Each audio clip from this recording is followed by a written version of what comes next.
Assalamualaikum warahmatullahi wabarakatuh. Alhamdulillahi rabbil alamin. Wassalatu wassalamu ala sayyidina Muhammadin wa ala alihi wa ashabihi wa man tabi'ahu bi ihsanin ila yaumiddin. Subhanaka la ilma lana illa ma 'allamtana innaka antal alimul hakim. Rabbi ishrah li sadri wa yassir li amri wahlul 'uqdatam min lisani yafqahu qawli, amma ba'du.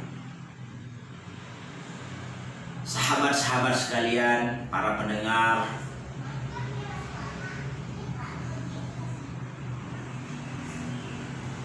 alhamdulillah, dengan nikmat Allah Subhanahu wa taala kita dapat melanjutkan pelajaran membaca kitab Ta'limul Muta'allim.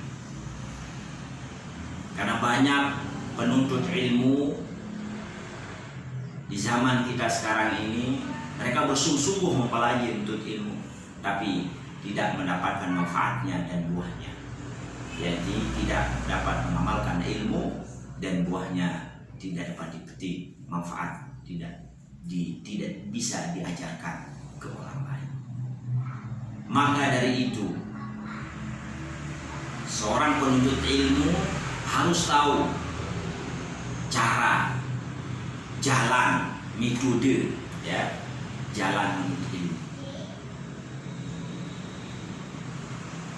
Di zaman sekarang banyak yang meninggalkan metode-metode ini, jalan-jalan cara menuntut ilmu yang telah diajarkan di kitab Ta'limul Muta'allim. Di mana di sekolah-sekolah banyak sekali, artinya tidak mempelajari ilmu fardu ain dulu. Seharusnya ilmu yang hukumnya fardu ain, yang wajib ada setiap orang, fardu kifayah, yang hukumnya sunnah, baru kita beranjak kepada ilmu yang hukumnya mubah, seperti ilmu-ilmu yang ilmu biologi, fisika dan sebagainya. Sebagaimana penjelasan yang kemarin di kitab Ta'limul Muta'allim di bab pertama tentang mahiyatul ilmi, hakikat ilmu itu apa. Jadi hakikat ilmu yang kita pelajari itu apa dulu? Apa hukumnya? Pertama kita tahu hakikat, apa hukumnya.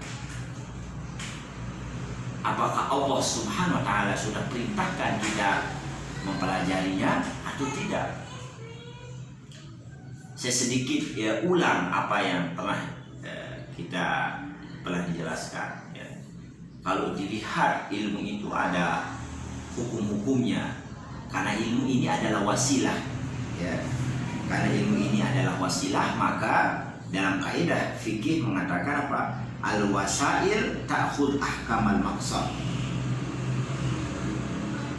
Jadi sarana memiliki hukum yang sama dengan tujuan.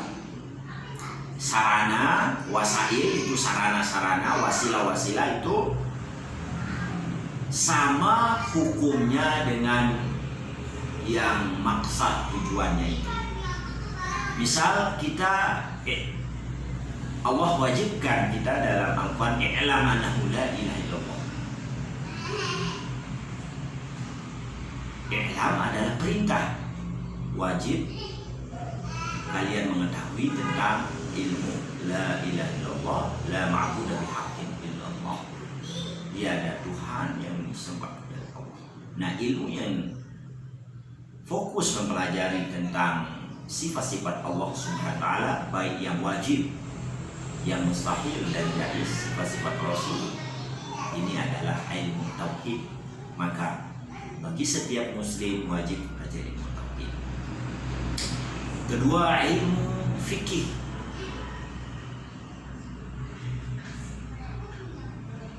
Dalam Al-Quran kita diwajibkan aqimus sholata wa atuz zakat, dirikanlah salat.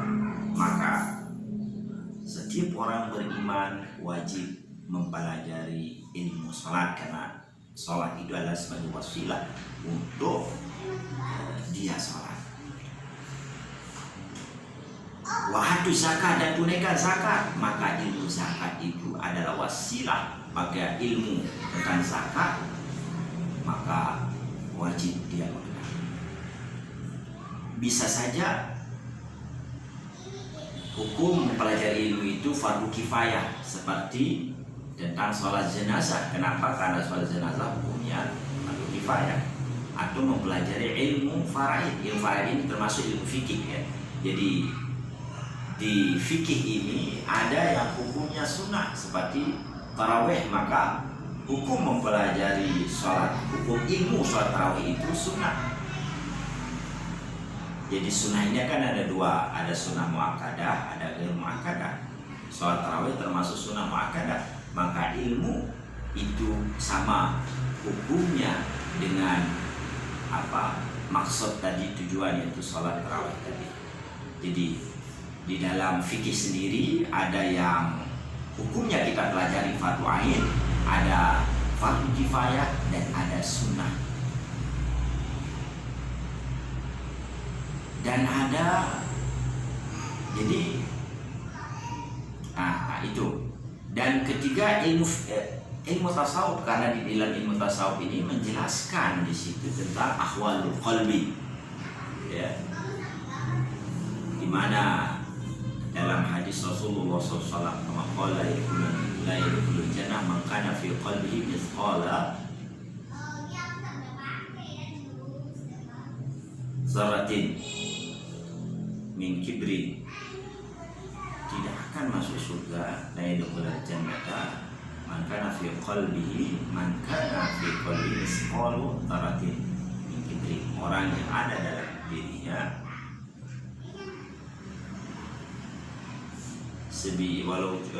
kesombongan walaupun sebesar biji sawi.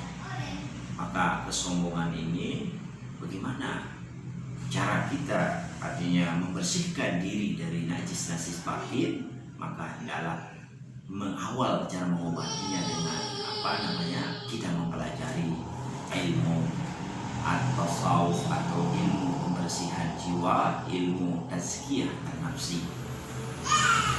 Nah, itu diantara ilmu yang hukumnya fardu ain, dan juga ada fardu kifayah, dan ada juga hukumnya sunnah, dan ada yang hukumnya mubah. Seperti apa yang mubah? Hukumnya mubah seperti mempelajari ilmu kedokteran, ilmu fisika, ilmu biologi, ilmu sejarah, maka hukum mempelajarinya adalah jaiz. Dan ada yang apakah ada ilmu yang haram mempelajarinya? Di sini dijelaskan seperti ilmu an-nujum dan ilmu sihir yang tidak boleh kita pelajari. Terus kenapa ilmu itu bisa mulia? Ilmu yang kita pelajari, ilmu itu bisa menjadi mulia. Kata beliau, wa inna ma syaraful ilmi liqaunihi wasilatan ila taqwa. Karena kemuliaan ilmu itu mulia karena sebagai wasilah pada taqwa. Taqwa ini adalah tujuan dari ibadah. Misal puasa, la'allakum tattaqun, agar kalian bertakwa. Jadi takwa ini adalah tujuan dalam tercapainya ibadah. Begitu juga sholat, inna sholata tanha anil fahsyi wal munkar. Jadi sholat, ketakwaan ini adalah tujuan dari ibadah yang kita lakukan. Nah, wasilah untuk mencapai ketakwaan adalah dengan ilmu. Sehingga Allah memuji para ulama dengan firman-Nya, innama yakhshallaha min ibadihi ulama, hanya yang benar-benar takut kepada Allah adalah para ulama.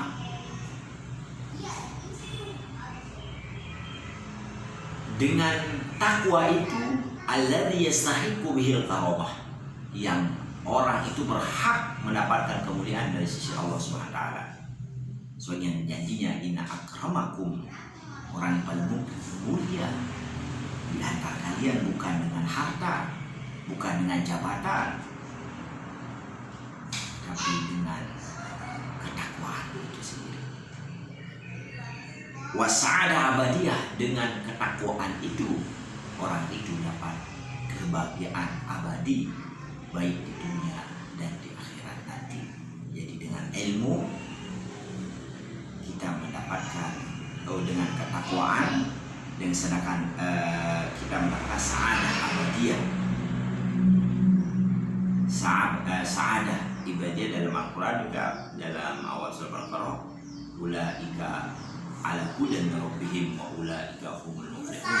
Orang takwa itu di atas petunjuk Allah Subhanahu wa taala, dan mereka orang-orang yang muflihun, orang-orang yang bahagia, muflih di dunia dan di akhirat. Jadi sa'adah abadi. Kama qila li Muhammad ibn Hasan, ada syair, ya, ada nasihat dari berbentuk syair, ya, puisi dari Muhammad bin Hasan bin Abdullah Syi'ran. Nah, ini beliau adalah murid dari Imam Abu Hanifah rahimahullah.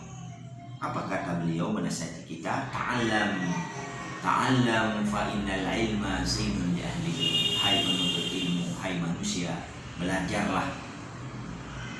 Fa innal ilma, sesungguhnya ilmu itu adalah zainun, perhiasan bagi ahlinya. Perhiasan itu adalah pakaian yang indah, yang mewah, yang semua orang akan melihat kepada dirinya. Maka dengan ilmu itu adalah hiasannya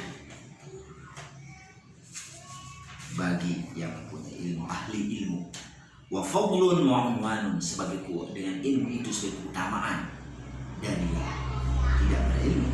Wa unwanun, sebagai tanda likulil muhamidi, orang-orang yang mendapatkan, orang-orang yang dipuji, terpuji baik di dunia dan di akhirat. Jadi ilmu, jadi muhamid itu adalah jamak dari mahmadah, itu masdar, ya, masdar yang maknanya maf'ul. Jadi keutamaan bagi tanda bagi orang-orang yang mempunyai sifat mahmudah, makbulah inda Allah Ta'ala, diterima di sisi Allah Subhanahu wa Ta'ala, wa nas, dan di sisi manusia. Jadi karena dengan ilmu ini orang itu, manusia itu bisa mendapatkan derajat yang tinggi, mendapatkan kemuliaan di dunia ini, ya, kemuliaan baik di sisi Allah Subhanahu wa Ta'ala, kemuliaan di sisi nas, manusia, lingkungan di mana dia tinggal. Wa kun mustafidan kulla yaumin ziyadatan minal ilmi wasbah fi buhuril fawaidi. Kun mustafidan, hai manusia, hai penuntut ilmu, hendaklah engkau setiap hari mengambil faidah, artinya menambah ilmu setiap hari, menambah pengetahuan setiap hari, menambah ilmu setiap hari. Wasbah fi buhuril fawaidi, dan berenanglah di lautan ilmu pengetahuan. Di sini buhur jamak dari bahrun, lautan, lautan ilmu pengetahuan. Karena ilmu itu ibaratnya lautan yang tidak punya tepi. Kalau lautan yang kita lihat di dunia ini punya tepi, tapi ilmu itu adalah lautan yang tidak punya tepi, tidak punya pantai. Maka berenanglah di lautan ilmu pengetahuan. Jadi di sini nasihat beliau adalah belajar, terus belajar dan terus murojaah, mutalaah setiap hari untuk menambah ilmu pengetahuan. Mudah-mudahan ini saja yang dapat saya sampaikan. Apa yang kurang, apa salah, apa sesuatu yang salah, kami mohon maaf. Dan apa yang benar itu semua datangnya dari Allah Subhanahu wa Ta'ala. Mudah-mudahan apa yang kita pelajari di hari ini, ya, di bulan puasa ini, mudah-mudahan mendapatkan berkah sebagai penambah ilmu bagi kita. Akhirul kalam, wassalamualaikum warahmatullahi wabarakatuh.